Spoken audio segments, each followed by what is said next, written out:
Bonjour Guillaume. Anthony Morel, la tech. Bonjour Anthony. Bonjour Guillaume. Alors on va aller en Suède. Ils sont 3000 Suédois en ce moment à avoir sous la peau une puce électronique qui leur permet aussi bien d'ouvrir la porte de leur bureau que de payer au supermarché ou de valider leur billet de train. Voilà, un plan électronique inséré à l'intérieur de la main. Ouais, entre le pouce et l'index. Exactement, et qui vous fait la carte bancaire ou la clé. Comme voilà, vous voulez, quoi. Exactement. On n'a plus besoin de se trimballer avec son smartphone ou avec sa carte bancaire. Tout est fait avec cette petite puce électronique qu'on implante. Alors c'est une. Ça fait pas mal. Non, alors ça pique un peu, disent ceux qui l'ont fait. Mais enfin c'est une petite piqûre, ça prend vraiment 30 secondes. C'est une opération très rapide.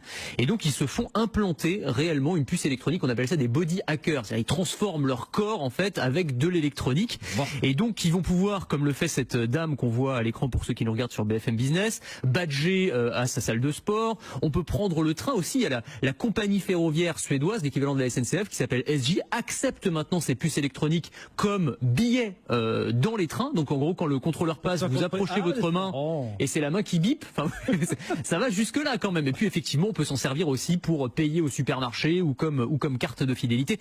Ça va très loin quand même. C'est vraiment ces body hackers, c'est une frange très fine de technophiles qui sont prêts comme ça à aller quand même s'injecter. Ce ne sont pas des volontaires, c'est pas une expérience transitoire. C'est fait, c'est plié, c'est. Ah oui, c'est fait. Voilà. Enfin, ils sont volontaires. Hein. Oui. Évidemment, on les a pas forcés à mettre cette puce. On va pas leur retirer dans un mois. On va pas leur retirer dans un mois. Alors on peut la faire retirer éventuellement, mais enfin. On peut se poser la question quand même de l'intérêt que ça représente aujourd'hui. C'est-à-dire, est-ce que ça a une vraie valeur ajoutée? On gagne un petit peu en confort, on n'a plus besoin de sortir sa carte ou son smartphone, mais enfin, est-ce que le jeu en vaut la chandelle? J'en suis pas sûr, d'autant qu'il y a des interrogations, y compris médicales. On ne connaît pas vraiment les conséquences à long terme que peuvent avoir comme ça l'injection d'un corps étranger à l'intérieur de la main. Et apparemment, il y a de plus d'entreprises qui proposent de remplacer là aussi le badge d'accès électronique par une puce insérée. Oui, alors ça va encore plus loin, mais effectivement, il y a des entreprises, alors en Suède, mais aussi en Belgique, aux États-Unis. La dernière, c'était une entreprise qui s'appelle Three Square Market, entreprise américaine qui propose effectivement, à la place d'avoir un badge, vous avez là encore une puce électronique qui va servir à badger, à ouvrir certaines portes, à utiliser la photocopieuse, à payer son sandwich ou son café à la machine. Là encore, c'est sur la base du volontariat. Alors moi, c'est des chiffres qui m'ont étonné dans cette entreprise, donc qui est une PME. Il y a 80 salariés auxquels on a proposé cette puce et il y en a 50 qui l'ont accepté. Je trouve ça énorme. Je pense pas que si on proposait ça dans la rédaction, il y aurait 2/3 des personnes qui accepteraient. Donc ça m'étonne beaucoup. Mais, voilà. Mais en tout cas, voilà.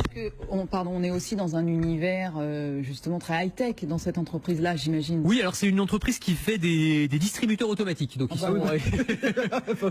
se transforment en distributeurs automatiques. Ouais, c'est ça. Mais bon, voilà. En tout cas, il y a un intérêt certain pour ces technologies qui, encore une fois, pour l'instant, à mon sens, ne servent pas à grand chose. Si même vous le dites. Non, mais c'est ça. Mais à terme, ils imaginent qu'on pourrait intégrer, par exemple, ça peut être un passeport, par exemple. Quand on voyage, on n'aurait plus besoin d'avoir son passeport, on aurait tout serait intégré directement dans la main. Avec des puces qui s'inséreront et se retireront peut-être plus facilement. Enfin, ouais, éventuellement.